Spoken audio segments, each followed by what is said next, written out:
मित्रों, नमस्कार। मैं लीना मेहंदड़े और आप देख रहे हैं मेरा चैनल राष्ट्र चेतना। आज मैं बात करने वाली हूँ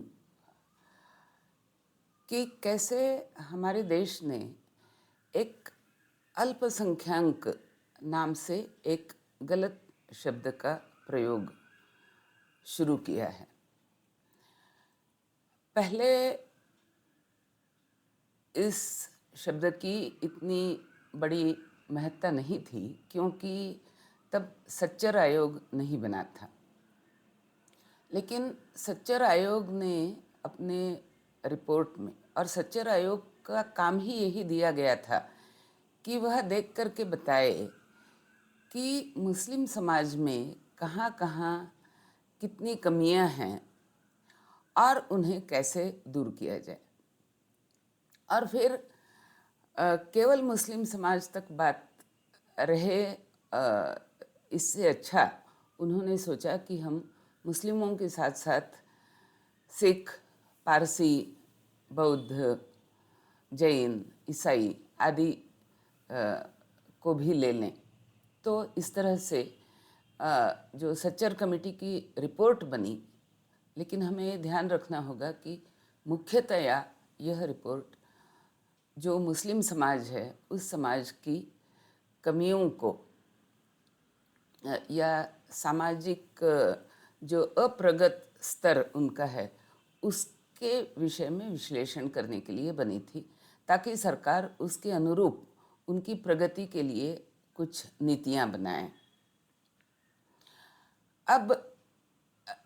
यहाँ गलती ये हो गई है, जिस गलती को हमने आज 25 वर्ष हो गए लेकिन हम इसको सुधार नहीं पाए हैं, बल्कि हम उस गलती की जड़ों को अत्यधिक मजबूत कर रहे हैं। और हर आने वाली सत्ता में आने वाली हर एक पार्टी यही कर रही है कि जिस समाज की जनसंख्या आज देश की आबादी के 20% तक पहुंच गई है, तो उसे सेकंड लार्जेस्ट मेजॉरिटी ये कहने की आवश्यकता है, ना कि माइनॉरिटी। इस बात को हम जितना जल्दी नहीं समझेंगे उतना ही हमारे लिए घातक है। क्योंकि पहली बात तो ये हो जाती है कि जब तक आप उन्हें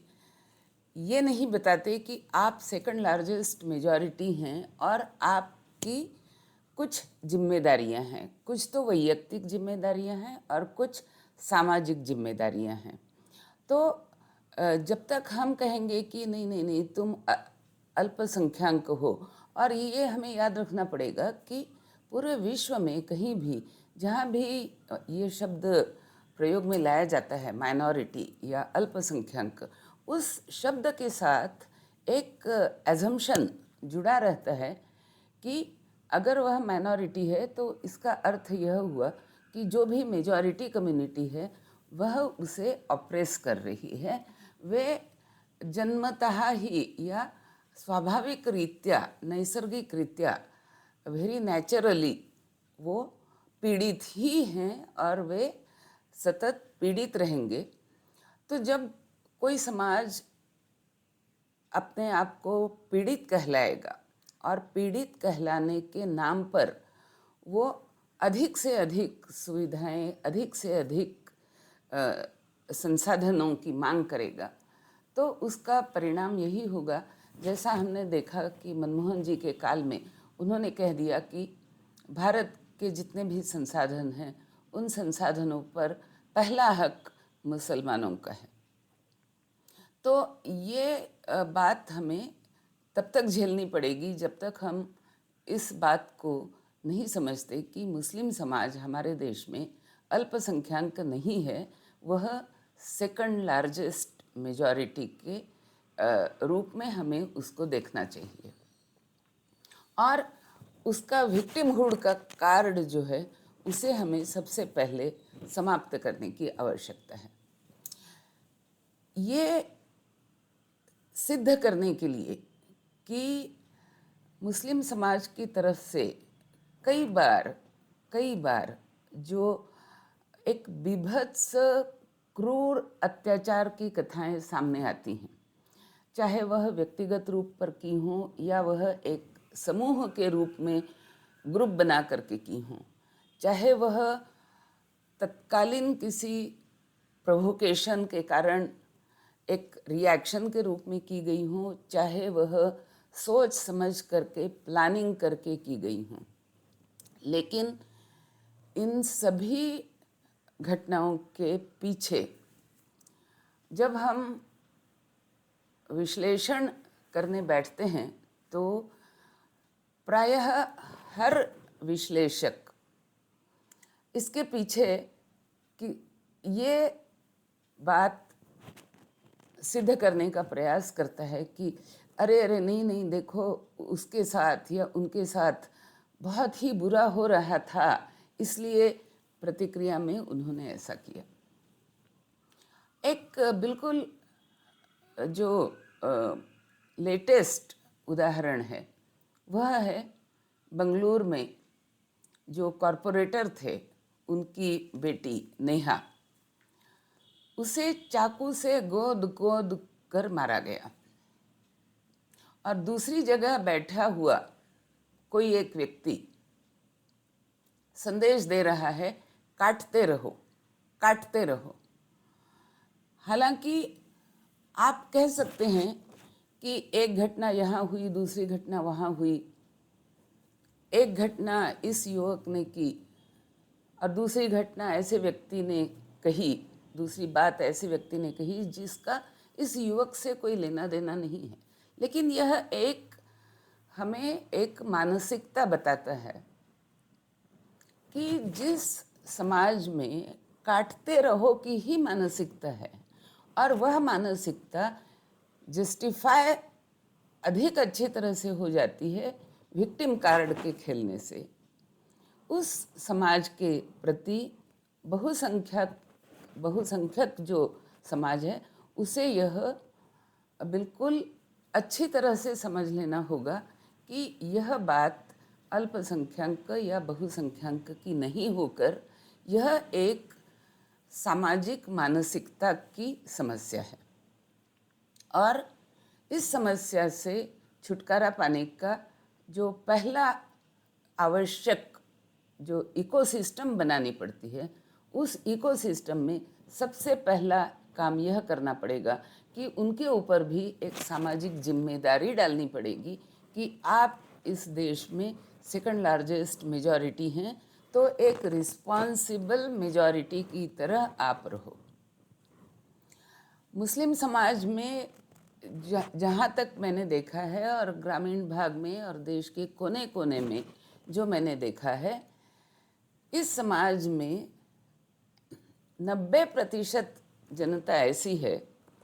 जो भारतीय मूल्यों को लेकर के चलती है। अब भारतीय मूल्य क्या हैं और जिनकी आज विशेष रूप से समाज में चर्चा करने की और बचाव करने की आवश्यकता है, उन मूल्यों में एक मूल्य है स्त्री का सम्मान, जो सबसे अधिक महत्व का एक मुद्दा है, स्त्री का सम्मान। दूसरा अच्छे बर्ताव के प्रति आदर। तीसरा बड़े बूढ़ों के प्रति आदर, विद्वत जनों के प्रति आदर। सच्चाई को फैलाना, गलत को गलत बताना, ये सारे जो सामाजिक गुण हमारी सोसाइटी में, हमारी संस्कृति में हमें चाहिए, क्योंकि इनके बिना समाज आगे नहीं बढ़ सकता है। ये गुण उस समाज में भी करीब 80-90% जनता के पास है, क्योंकि आखिर वे इसी माटी से उपजे हुए लोग हैं। लेकिन उनके मन में, और ख़ास करके सच्चर आयोग के रिपोर्ट को प्रकाशित करने के बाद, सत्ता में जमे रहने के लिए उनके मन में यह कूट कूट करके भरा जाता है कि भाई तुम तो विक्टिम हो, तुम तो प्रताड़ित हो, देखो देखो यहाँ यह संसाधन पड़ा है तुम्हें मिल नहीं रहा है, यहाँ यह लड़कियां पड़ी हैं तुम्हें मिल नहीं रही हैं। और उनके मन में ये भर दिया जाता है कि इन्हें छीनो, झपटो, लूटो। आज हमारे माननीय प्रधानमंत्री जी बात करते हैं कि जो लूटा हो है उसे लौटाना पड़ेगा। यह बात वह कर रहे हैं आर्थिक जो भ्रष्टाचार है उसके संबंध में। लेकिन हमें ये भी सोचना पड़ेगा कि जो लूटा है उसे तो लौटाया जा सकता है, लेकिन जिसे ध्वंस किया गया और जिसे क्रूरता, बर्बरता के साथ ध्वंस किया गया, जिन लड़कियों की जान ले ली गई, जिन लड़कों की भी जान ले ली गई, जितने भी सर तन से काटे गए, जुदा किए गए, और इस नारे के साथ कि काटते रहो, काटते रहेंगे, काटते ही रहना है। एक व्यक्ति जो कि 20 वर्ष से भी कम आयु का है, वह अपने मन में इतनी घृणा, इतना विद्वेष, इतनी हिंसा लेकर के घूम रहा है कि एक चाकू नहीं, 2 चाकू नहीं, 50-50 चाकू मार मार करके वह सामने वाली लड़की की हत्या कर रहा है। यह विद्वेष और यह भावना कि मुझे तो इसे मार ही देना है, यह भावना कहाँ से आती है? यह भारतीय संस्कृति का या भारतीय जो समाज मन है उसका परिचायक नहीं है। इस प्रवृत्ति को निकालना होगा और जो हमारी सेकंड लार्जेस्ट मेजॉरिटी है मुस्लिम समुदाय, उसे बताना पड़ेगा कि जो तुम्हारे समुदाय में ये 10% लोग हैं जो तुम पर यह आरोपित करते हैं कि देखो देखो तुम विक्टिम हो, कुछ भी छीनो, कुछ भी झपटो, सारा तुम्हारा है, झपटते रहो, छीनते रहो, काटते रहो। यह मेंटालिटी इस देश में नहीं चलेगी, ना सरकार इसे चलने देगी, ना कोई भी दूसरा समाज इसे चलने देगा। और सबसे अच्छा यही होगा कि इस भावना को तुम पालो ही मत। तो जो 90% जनता जो मूलतः इस भावना में नहीं डूबी हुई है, उस जनता को यह समाज बोध कराना बहुत सरल है और उसे यह समाज बोध कराने की आवश्यकता है। और वह इस समाज बोध को समझ सके, इसके लिए यह अत्यंत आवश्यक है कि उन 10% लोगों को